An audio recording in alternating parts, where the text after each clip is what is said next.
Y'all, we are back for another episode with my absolute best friend, my business partner, the person that I co-founded Innovative Income Summit with a deep part of her story where at the top of 2021, she almost threw in the towel with entrepreneurship to only recommit and 6 months later quit her corporate job and be making a good little six figures. So guys, this episode with my best friend, Megan Galane, is one for the books. So if you've been feeling down, if you've been feeling like rejection and failure is getting the best of you, this is an episode you got to check out.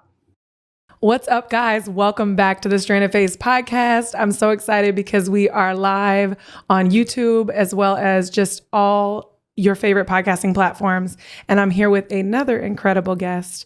And whether you're a longtime listener or you're just tuning in, I want to introduce you to someone who is very, very, very special to me. Not only is she the founder of SOS Advantage and the co-founder of an incredible women's event called Innovative Income Summit, which we'll talk about in a moment, but she's also my incredible, bubbly, beautiful soul of a best friend. Oh, you're my soulmate. Don't start that bullshit. It hasn't even been 10 minutes. Don't you cry. I'm a crybaby, everyone. I'm in the hot seat today, so let's see how this goes. So this is my best friend, Megan Galane. Welcome to the show. Thank you. I'm excited to be on the Stranded Phase. Again. For the umpteenth time. Fourth-ish time, maybe? Maybe 9. Yeah. It's okay. Who knows? So, but there's such a particular reason why I brought you on the show today. And, we've really talked about getting into a season where we finally feel like we're both really at a place of immaculate growth, like business growth. If you guys don't know, Megan and I have been on this journey together for about 3 years. I would say 3. Since 2018. Yep. Yeah. 3 good years, 3 solid years of a lot together, maneuvering this journey of business and friendship, which we'll talk about that too. Cause we got to talk about that dynamic, but this is where I want to start. And, it's really cool because since we've been doing this for 3 years now, agree with me if I'm wrong, but I feel like, or tell me if I'm wrong, but I feel like it's always been, I get in a really great place and you're in a not so great place. And then I get in a really shitty place and you get in a really great place. And then trying to maneuver being there for one another throughout that process has been a journey of its own. Then having innovative income on top of it has been like this weird balance where it's like instead of a scale, I would say it's even more of like the waves. Yes. Yep. We're going to handle this. We're going to handle that. How are we going to address this? Yep. And that's been our whole friendship because we started Innovative Income the month after we met, literally at our first blind date. Damn crazy. So let me be clear about Innovative Income. If you guys are new to the channel, Innovative Income Summit is our annual women's event. It's been going on for about 3 years now. We just held it July 31st and August 1st of 2021. Over 120 women there, 2 whole days. And it cannot be explained. It is one of the most powerful experiences. And so when I say she's the co-founder, I'm the other co-founder. This is the event we throw together. And it's something that we're extremely passionate about, but it's also something that was a passion project for so long. And we stayed committed to it. And now it's just really become this beautiful movement. For women who were where we were. Yes. And it's something that grows with us. We bring a lot of things that we learn throughout the year back to our community of amazing women. And so it's very much never the same. Never the same. New speakers, new concepts, new healing modalities, new business lessons, all of the things. It just kind of grows with us, which is something I love. Because I hate going to these conferences that are like the same thing every time you go. Yes. So it's been fun. We literally sit down when we start planning Innovative Income and assess everything that we've been throughout the year for both of us. Emotionally, trauma, lack of healing or need for healing, or what has really changed us, what's transformed us. What was the few things that we learned that really transformed our business? Where did we get stuck? Where did we fail? And then we try to bring that to these women because we were these women. We are these women. This is our life. We know it's up, down, all around. You will experience failure. You just get a little more numb to it. And we just want women to have access to these incredible resources that most of the time you and I pay thousands of dollars to be a part of. Yeah. And been amazing because the speakers we bring in are from relationships and the communities of these $1,000 plus programs that we join, so you don't have to. Exactly. We're going to one in a week. All these great expenses that when you are an entrepreneur, you acquire these expenses as well, which is... But you look forward to it. You look forward to spending this type of money with your best friend. What did I say today? I was like, thank God I met someone that's obsessed with this shit as I am, because we are literally obsessed. Like, I'm like 1,000, 2,000. We're good. Let's go. Let's run go. it. But this is really what I want to talk about today, is going back to this very integral moment that was actually at the top of this year for you. And it was one of the greatest transformations I got to witness in your life. Mm-hmm. And it was that, it is, let me be clear, it is not that you've been wildly successful your whole life. You've taught me so much around investing money, real estate, saving, budgeting, like really, you're just a freaking boss with your money. You've always had a phenomenal career. But on us together, I got to witness entrepreneurship being a very up and down journey for you. And I think at the end of 2020, a lot of people would not know that you were, I was barely aware of it, that you were insanely ready to throw in the towel on this journey. So it actually goes back further than that. It was like mid 2020 when there was all the stuff going on, right? With COVID, Black Lives Matter, politics, all that really, really heavy stuff. I did not process it well at all. And most people that I know and in our circle, they like took off. They took every advantage of everyone being home and wanting to learn and needing money. They took every advantage of that. And I was like, shut this shit off. I'm done. Shut off my social media accounts. I cannot be exposed to this. I have to protect my energy. And I need to be focused on my relationship. I need to be focused on my mental health. I've been diagnosed with like ADD, ADHD, and seasonal depression. I don't really follow any of the rules or any of the medications that they say, because you can say whatever you want. Yeah, like I feel like they kind of make shit up. So, I mean, if we're going to be real, for some people, I totally know and understand that's for you. For me, I feel like I'm such borderline. It really comes down to like diet and root causes that I can really control. So for me, I understand it's different for other people. For me, that doesn't make it not real. Yes. Yep. And so for me at that exact point in the mid 2020, when everything was going on, it was like, I'm either getting on medication or I'm shutting it down to focus on myself. And so I did shut it down, came back towards the end of 2020, like September, October-ish of 2020.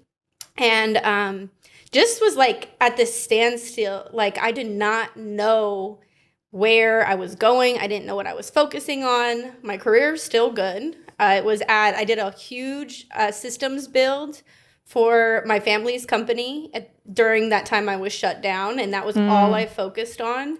I keep a whiteboard in my office of like big projects that I'm working on, and it was clean. Like the whiteboard was clean because I was working so much. I was just focused on me and my bubble. I was focused on my friends. We weren't even hanging out that much either because that was before we really knew anything about COVID. And with Cam, we didn't want to, potentially expose him to anything. So we were like, let's just stay in our little bubbles. We'll be good for a little bit until we kind of loosen up. Then when we loosened up, it was like, what is loosening up? What is a bubble? Game's over. There was no chill. So during that time, though, it was like my project list was done. I was thriving as much as you could thrive in a corporate-ish career during COVID. And so that was like where I was at. So going back into the entrepreneurial world, getting back on social media, am I vulnerable? Am I not vulnerable? What do I talk about?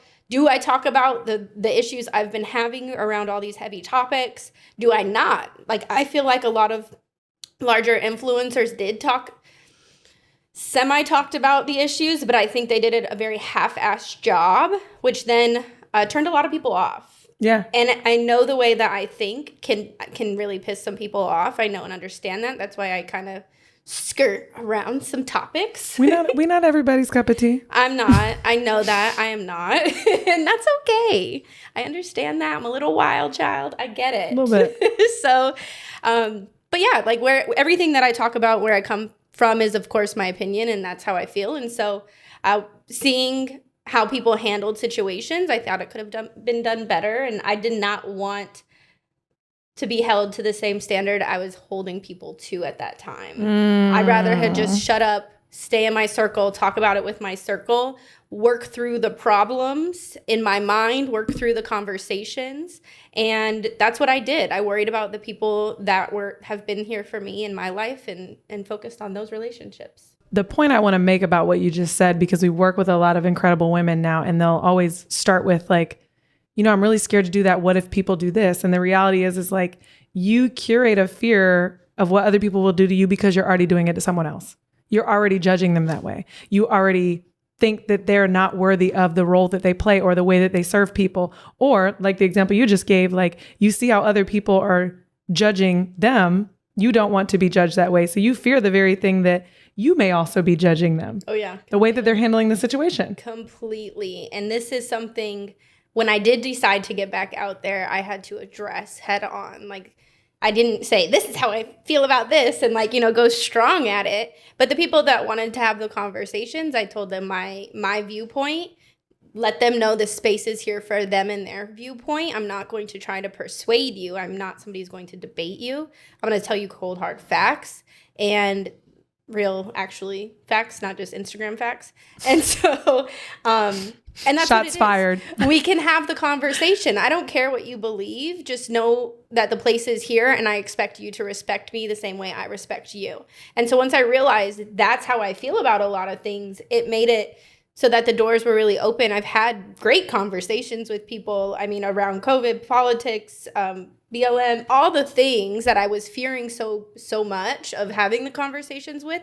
Once I had a clear viewpoint of mine, not mainstream media's, not Instagram's, not your friends. Like once I made my clear, this is what I stand for, this is who I am, it made it so simple to come on to social media.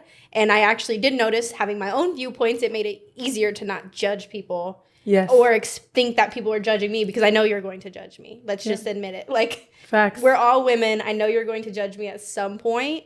That's okay. It's okay if I'm not your cup of tea. Let's be clear. I just want to highlight this for a second, is you did what you needed to do during that time. Yes. You did what you needed to do, and there was nothing wrong with that. There's nothing wrong with what you did. I remember like I was in such a hustle mode in that phase, and I would call you and you would be like, we're outside playing volleyball. And I'm like, what? Like, I've been working my ass off all day. Like, what do you mean you're outside playing volleyball? But that was the season that you were in. It was really heavy in the way that you were like kind of working through everything that was going on around you. And that's something that we've kind of realized is like everything that's going on around you, you take it on in a different, very empathetic way. And it can have a very heavy weight on you. Yes. And so there came... But that only came with knowing myself. Because for years, I couldn't figure out why I would take on other people's like shit. Yeah, like I couldn't figure that out. And so after spending time by myself, meditating, doing all the like healing modalities and working with a lot of different people, like I don't just try one healing modality. I work with a lot of different people. And doing all of that, they all say the same thing, how I take on people's energies very fast. I could walk in a room and feel people's energies, which, it could sound crazy to somebody who's not done any healing work. I totally get it. But that's something I've done as a kid.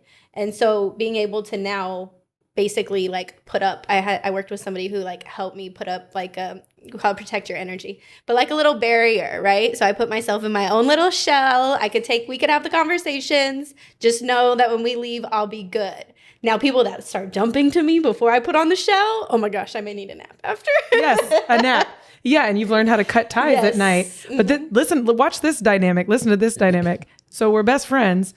This is so funny what we learned about each other the other day. And I was like, oh, this is why we've had so many other times where we've clashed. And how important it is to have grace and understanding for one another. It was when we did that exercise the other day and we found out it's like a human design test. And I'm a generator and you're a projector. Yeah. Is that what it's called? Yeah. And basically when it says that you're winding down, they're polar opposites in the way we wind down. So for Megan to wind down, it's exactly what all the healers said. When Megan winds down, she needs to shut off her phones. She needs to shut off all social media. She needs to like shut down and have like a significant amount of time that she sets aside to like decompress. Like a clear routine. You have to have a very clear routine in the evenings to shut down. As a generator, this shit is wild. Mine said that in order for you to wind down, you have to expend all your energy. All throughout the day, you're full of energy. You have to expend it all till you're like exhausted. And that's how you begin resting. And I was like, no fucking wonder we don't understand each other. Because I would be like, what do you mean? Like, oh, I just shut everything down. And I'm like, who does that? Like, what do you mean you just shut everything down? You can't just avoid the world. But now that we've learned so much about each other and how to work with one another, which is why we're such a yin and yang group or team, is understanding that about one another. Yes. You know the meme that's like, call the cops, don't call me. My phone's on TND. Yeah. 11 p.m. Don't call me. Yeah. She's not kidding. Like, I would never. She's not kidding. Like, she's literally like, I call her at 7:30. She calls me back at 8:30. Like, I was on my walk. I don't turn my phone off. Do not disturb until after I come back from my walk. Like, shit. I don't even bring my phone on my walk. But that's so important to understand yourself and be able to protect your energy. Yes. Which has been the phrase of 2021. Yes. PYE. PYE. Megan always texts me, PYE, protect your energy, friend. PYE in the comments. This is your new hashtag. Protect your energy. PYE. That's it. That's it. It's a phrase Megan lives by, and it is critical to your success. It is. But I want to go to this because when you tried to integrate, I don't mean to say it like this, but like when you tried to integrate back into that social platform, that showing up for yourself, for other people, because you had already semi-built an audience. Yeah. We had already done 3 innovative income events. So you basically disappeared off the face of the earth. I remember saying to you, Megan, you've not been on social media for 6 months. Like, you have to start showing up again. And that battle, which it seemed like it was from October to December, maybe January, there was a lot of hope and a lot of desire and very little clarity. So you actually like reintegrating into showing up for other people was very scattered. Yeah. And it was scattered because nothing was clear. So by the time I was showing up again, I've taught people about money. I've taught people about, I don't even know what I've taught. We had the leadership. We've had podcasts, 2 podcasts. There's been a lot. Like, there's been a lot that I've done. Just trying to figure that spot out for me. And the trendy word of 2020, 2021 is pivoting. It wasn't pivoting. I did something and I turned it off and changed. Like, a pivot is like maybe a 1 to 5 degree shift. And what your messaging is, no, it was like polar opposite every time. And so doing that, the audience would have to change. So I built up this great audience. They were coming to me for money things. And I'm like, I love you guys. That's great. I'm not going to work with you for $100. It's not going to work. So you're not my audience. You're not who I like having conversations with. This is stuff you could find for free on YouTube. And I would literally direct them to my podcast episode where I literally laid everything out. Like, listen to this podcast episode, follow it. And then I'm like, okay, you can't make money doing that. But there's people that make money in the budgeting arena, right? So I thought about looking at those and I'm like, it's not even that I don't think it's possible to make money. I know it's possible. I don't want to charge people for this. This feels like something that you should get for free. You should know and understand how to use money, how to budget, how to do all these basic things. That's something I feel strongly about. And so it was always something I wanted to give away for free. So then when I changed directions and I was so lost, I'm like, what do I talk about? What do I do? Shut down the podcast. Just because I felt like it was becoming more of a therapy session for me than anything. And I was like, okay, like, this is not it. And also another thing about my podcast was I was recording stuff that was kind of going on in my real life, but not using names and using hypothetical situations. But then people were realizing that was my situation with them. So I was like, we won't talk about that. So we're not going to get on the podcast because clearly, like, they knew that I was talking about them. And it wasn't in a bad way, but it was like people I was managing. And it was like situations I was learning in leadership and how to work with people, which I thought were really good. It was just, I didn't know how they were taking it. They just told me like, oh, you're talking to me. And I'm like, oh, this is awkward. So I just shut it down. Let's shut it down, because if I really wanted to say some things about you, it may hurt your feelings, because that was where I was at in my leadership area, that I was like, I'm so tired of working with people that just don't want to work. So let's be honest about the end of 2020. What were your feelings about your business going into 2021? There was nothing. Like, there was absolute nothing. I don't think there was anything I was making money from. I had a couple of people that I would like one-on-one coach. Yep. But they weren't getting anywhere because this may offend some people when I say this. A lot of people that want one-on-one coaching do not do the work. So they actually need to hire an agency to do the work, not a coach. You need a therapist and an agency to do the work, because that's what a one-on-one coach is a lot of times.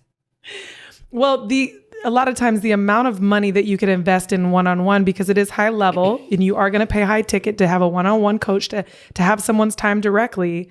You're paying high ticket, that's the issue. I was only charging $500 a month. So it wasn't high enough. Right. Where it was like, no, you actually need therapy. That's what's holding you back. And then you just need an agency to build this stuff for you. So that was the difference. I do believe high ticket one-on-one coaching is great. But that's very strategic, high level coaching. Yep. So there's a difference. I wasn't charging enough. Yeah. Yeah, absolutely. When you could pay an agency to do the work for you, when there's it's always a lack of time or a lack of money. You have to decide which one is more important and more valuable to you. So because it was a massive change, what changed? Do you remember the moment? So I think it was January. Mm-hmm. So End of January 2021. Oh my gosh. This was only 9 months ago, friend. 9 months ago. It's been a crazy ride. So the beginning of January 2021, though, I was like, okay, I really need to figure out what I'm talking about. I need to just show up and do something. So I was getting more consistent on just showing up, telling people about my life, just being there, not providing a ton of value, not a ton of content. And then towards the end or mid-January, I was like, okay, something massive has to happen in my life, or else like I'm done. Like done with the entrepreneurship, done with the podcasting, done with everything. And what I need to focus on is my career. And I need to go full-fledged in that and really just do everything I can there. So it was pick something or go full in the career aspect, which is fine. Like, I'm not against the career aspect at all. And I worked for my family's company, so it's not like a corporate job, but it was corporate enough that my schedule was not under my control. Vacation was like unheard of, because I was on the leadership team as the chief visionary officer. And then I also filled the role as business development director of business development, while I was training the person to fill that role. So I had 2 really major roles in the company. Mm-hmm. So it was very hard to balance having a life with that and going on vacation or doing whatever the things were. What vacation? You never went on vacation? There was no vacations. They were all working vacations. Yep. So yeah, I had to make that choice. So mid-January, I want to say I signed up my team for this marketing free webinar series. And I was like, I want to introduce them to ClickFunnels and Russell Brunson and learning all of the things that I know in marketing. The digital marketing.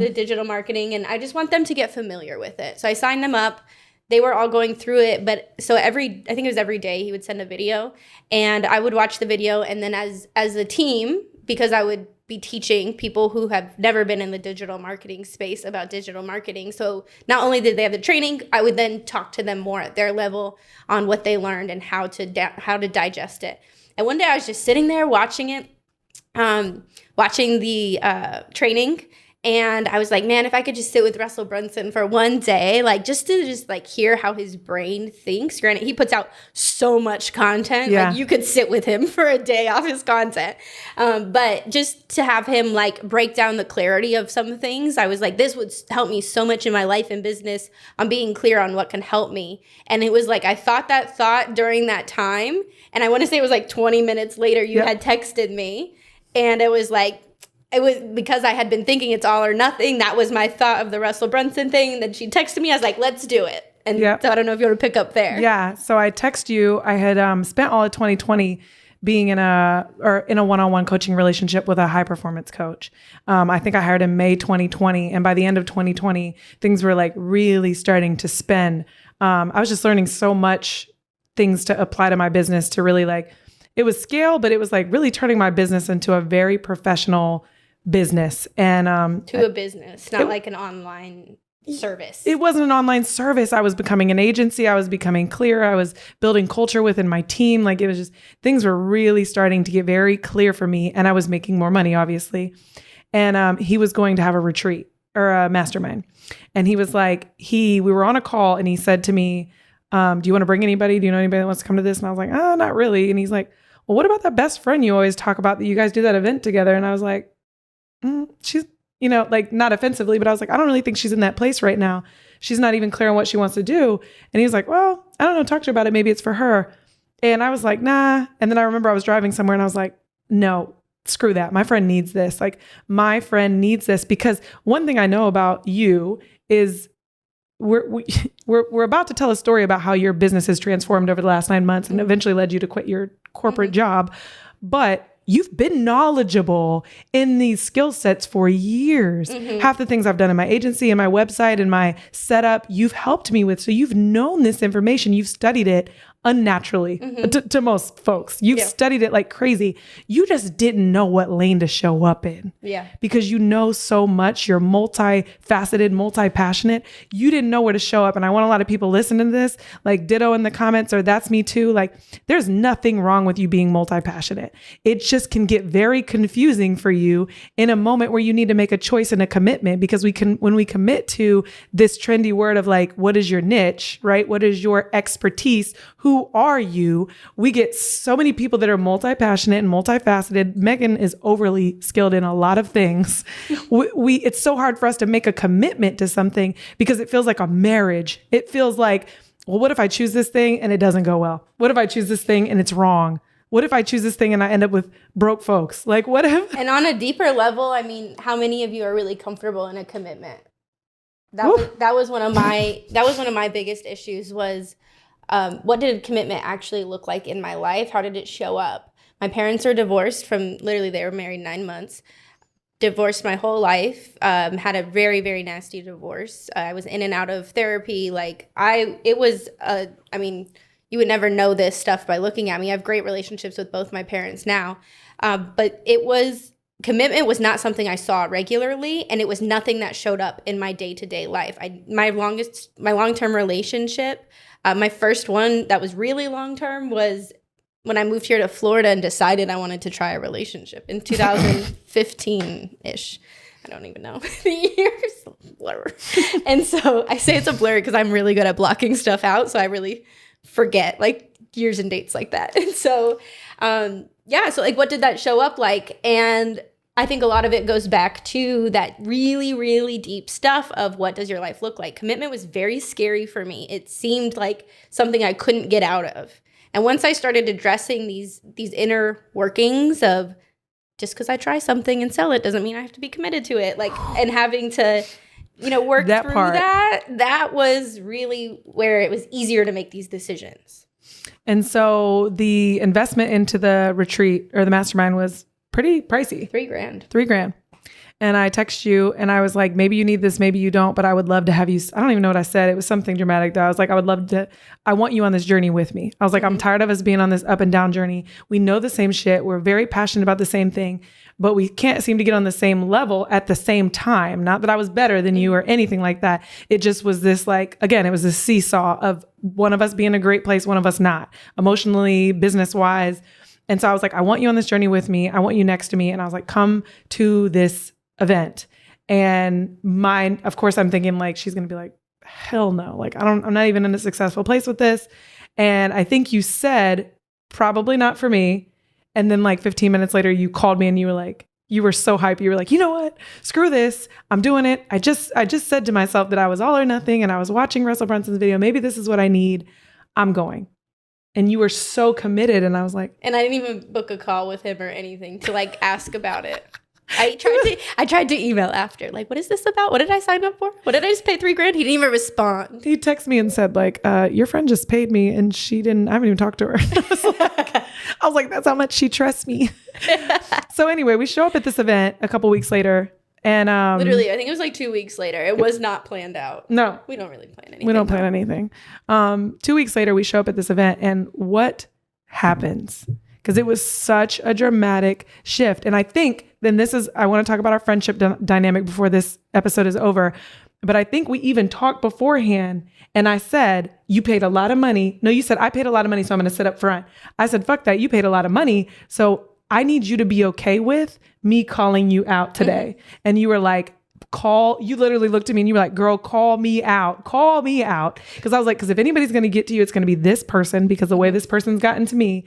And I was like, so as long as I have your permission. And you were like, you have 1,000% to call me out on my shit. We literally had a whole pep talk going downstairs. Like, we're going to do this. We're here. We're going to do this. We're going to show up fully, sit front row, not mess around on our phones and talk, all that stuff. And I don't remember how you ended up. I remember. So he was doing hot seat, and like I was in a room. Actually, let's talk about how I felt in the room. So I walk into a room.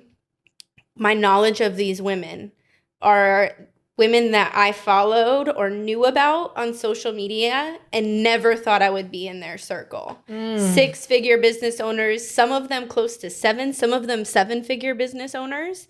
And never did I think that they would be my circle. Like, they're who I'd call on. This is an insanely intimate room. This is not 200 people. There was 18 people in the room. Oh yeah. So we're small. In very intimate setting with people that you follow that you never thought you'd be in a room with. Yes. And so I felt super out of place. They were very clear. They were making 6 figures. I mean, maybe there was somebody in there not making 6 figures. If I were to think that, I don't know who it would have been in that room.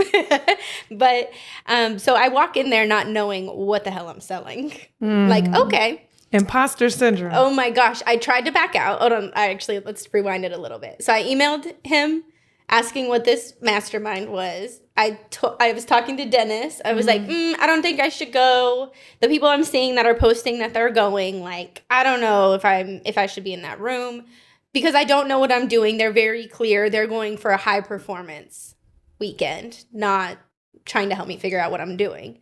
And so I almost didn't go. I almost tried to cancel it, but then the coach never wrote me back. So I ended up going. And so it's funny because he laughs about it too to this day. Like, I saw your email, I just didn't respond. And so, so we went. We go, we're in there, we learn a lot, right? It wasn't really like, if you ever come to Innovative Income Summit, there's like a lot of emotional and unpacking and the women's processing stuff. Yeah. That's not how this was. It was like, in your face, get your shit together.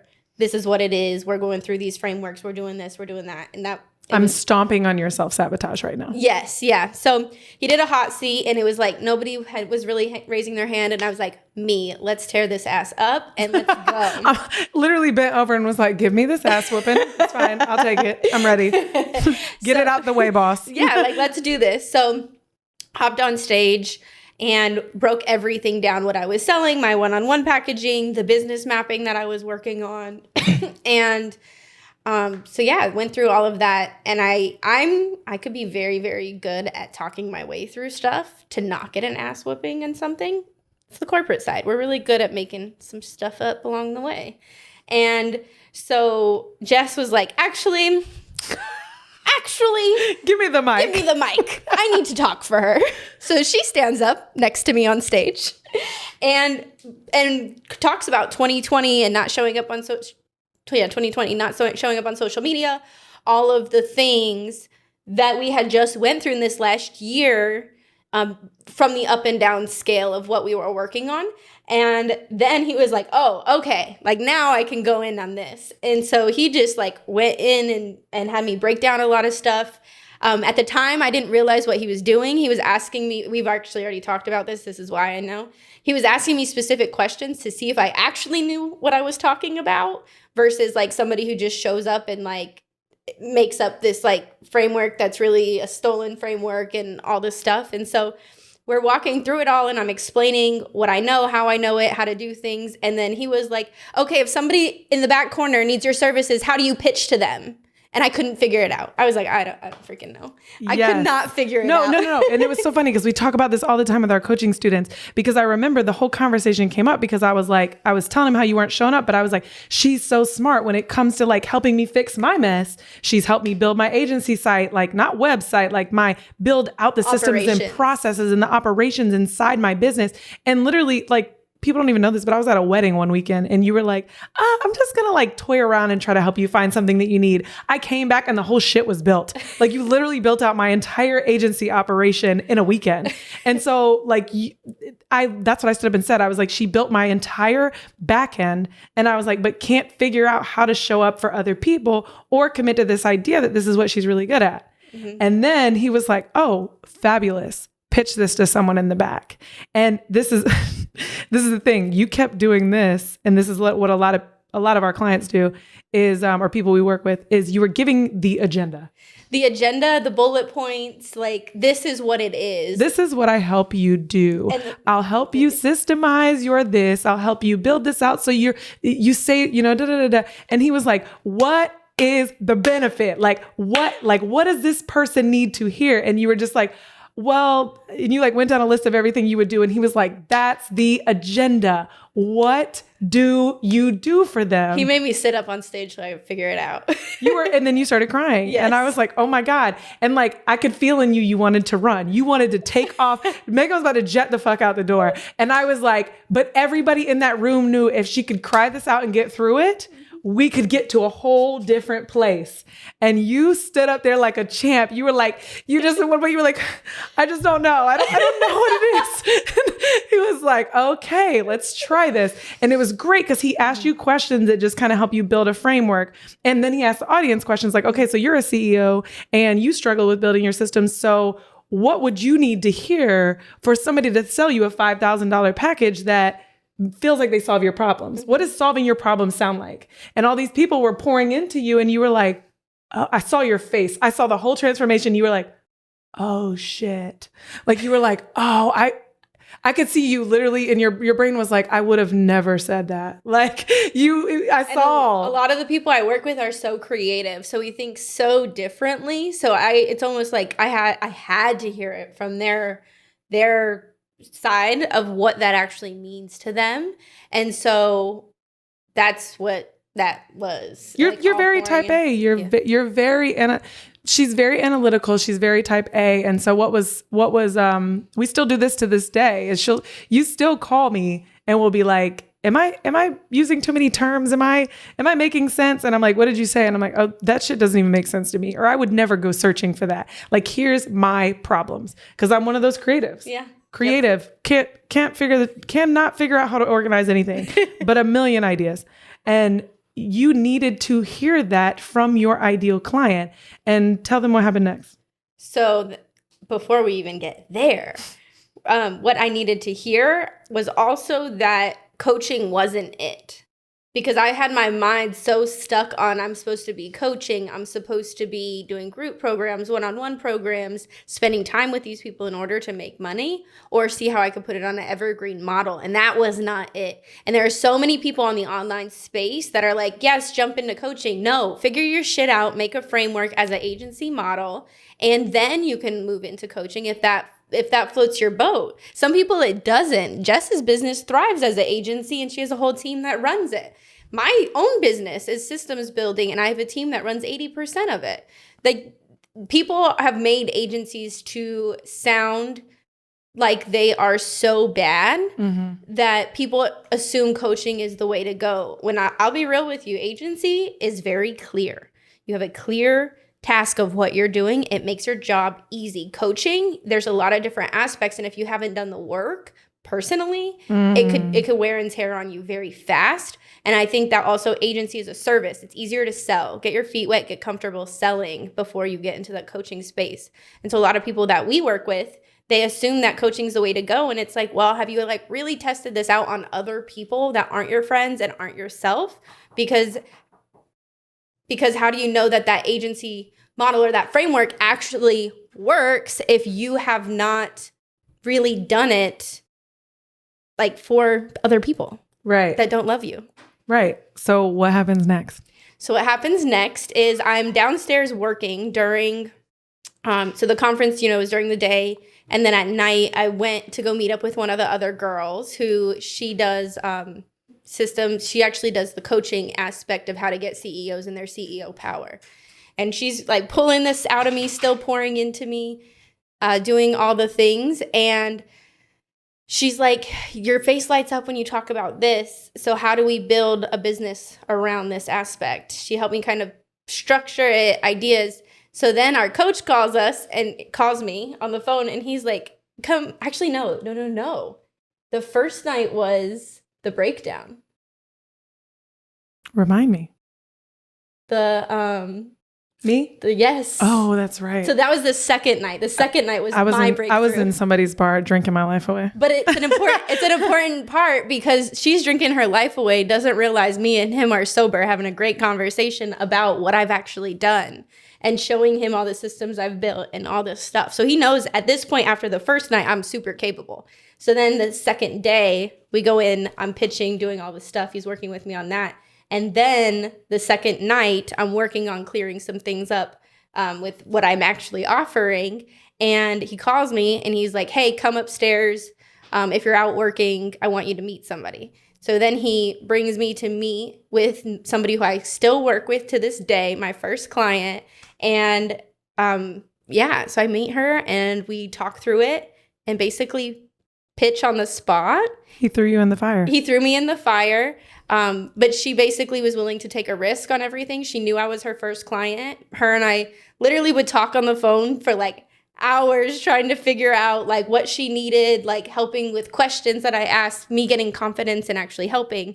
And she is a super creative. And so she was like, just do it. Like, take a chance. Let's see if it works. And that was the first 2 months was just working with her and like stupid things like getting access to LastPass. That was a whole mess. So It was like working out these little kinks and what do I need to build somebody else's system that I don't know? How do I get into their brain? And so she spent just countless time with me. We have built her whole system. We're launching an additional part, so not what I originally signed on for. Her original system was built a long time ago.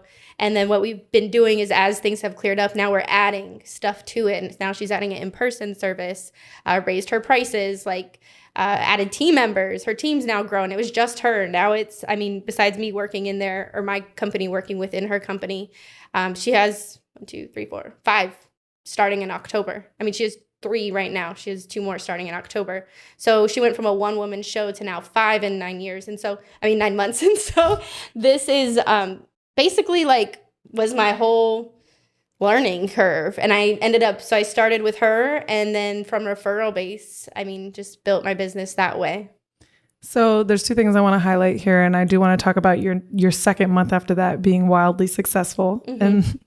But all your favorite coaches are going to tell you to do the groundwork, to do the research, to make a conscious decision. And I absolutely agree. However, we are 2 people that learned in trial by fire, built an entire agency model off of doing it with one person that gave us an opportunity. And this is what I want you to put in the comments section, because this is what I want you to manifest for your life.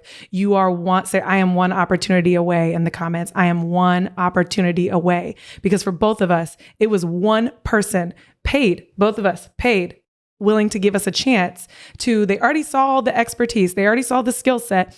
They were somewhat desperate or in need of it, and wanted and saw in us something that here's the reality is sometimes you need someone to see it in you before you can see it in yourself. Mm-hmm. But I think also with you saying paid at a very discounted rate. Yes. I see so many coaches now saying you shouldn't beta test. You should, new Charge your worth. charge your worth. No, charge what you need to charge. Yeah. Just charge something so that you feel good. I'm not saying do it for free, because then they don't see the value, and I genuinely believe that. Yep. But I knew I was in a room with women who saw the value in somebody coming to do this. I charged a very fair price. I felt like for me to learn, that price has now more than doubled. Yep. And that's okay. I keep my clients, whatever, they all get grandfathered in, right? So she's grandfathered in at that price that she hired me in. And it doesn't matter to me, because we test every new thing on her. Every new portal we've come out with, we test on her. Every new strategy we learn gets tested on her. She gets basically the newest, greatest, because it's us learning at that exact time what we've learned. Y'all don't despise humble beginnings. Look here, do not despise humble beginnings, because it has to start somewhere. Our businesses, our personal businesses, SOS Advantage and Insta Podcast, were what solidified the commitment to service to others, that we had a skill set, that we could serve people intimately, and that in our own right, we had our own genius, right? And that, I don't care what anyone says, that builds confidence. Clarity builds confidence. Clarity and action build confidence. So this built confidence for us. I think that the openness, the vulnerability, and then just having clear boundaries, even with your friends, and explaining to them that this is how I feel. This is where I'm at in life. Like, don't push me at this point. I'm going to tell you how I feel. And both of us having the ability to hold that space for each other is what has created such a strong friendship.